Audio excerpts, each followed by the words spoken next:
What if winning wasn't really about the trophy? What if it wasn't about the money, the points, or the glory? What if it was about honoring someone you loved?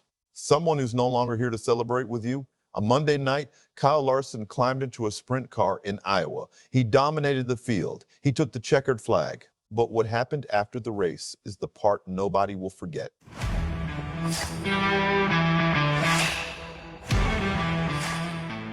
And trust me, this story goes much deeper than a victory lane interview.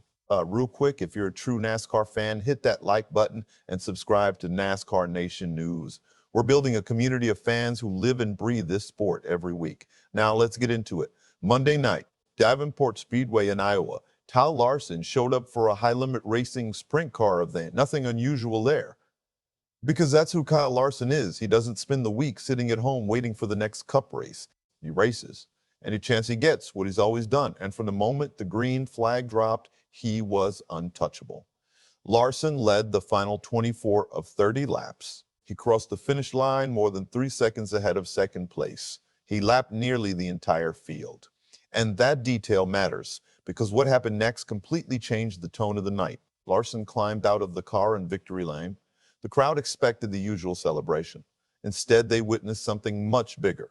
Something that reminded everyone what this sport is really about. Larson announced that he was donating his race winnings to the Bundle of Joy Fund, the charity created by Kyle Busch and his wife Samantha to help families struggling with infertility. Then came the words that hit fans right in the heart.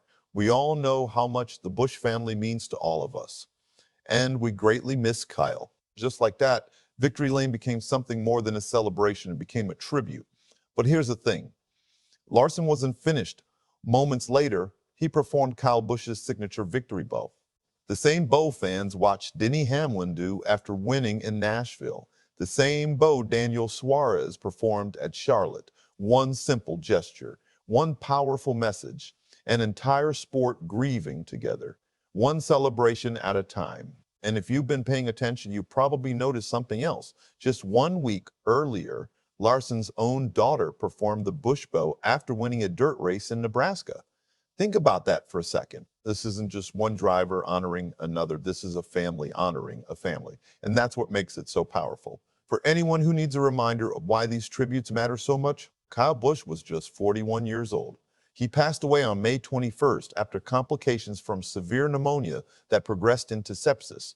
Only 6 days earlier, he had won a Truck Series race at Dover, his 234th combined victory across NASCAR's top 3 national series, an all-time record, a career-defining achievement. And then, just like that, he was gone. At first, nobody saw it coming, and ever since, the sport has felt different. You can feel it every weekend. Every time a driver wins, every time that Bo appears in victory lane, the crowd gets quiet for a moment because everyone understands what it means now. And that's where Larson's gesture becomes even more meaningful. Because when you zoom out and look at the bigger picture, this wasn't coming from just any driver. This is Kyle Larson, the reigning Cup Series champion, the driver of the number 5 Chevrolet for Hendrick Motorsports, currently 6th in the standings. Still searching for his first Cup win of the season, yet already a 2-time Xfinity Series winner this year with JR Motorsports. He's still one of the most talented drivers in the garage, still one of the biggest stars in the sport. However, there was something more important on his mind Monday night, not championships, not points, not headlines. What mattered was showing up for the Busch family, the same way Kyle Busch spent years showing up for everyone around him. And that's when everything changed. Because this wasn't an isolated moment. You probably remember the Coca-Cola 600 at Charlotte. Larson replaced his own name on the car with Little Kyle.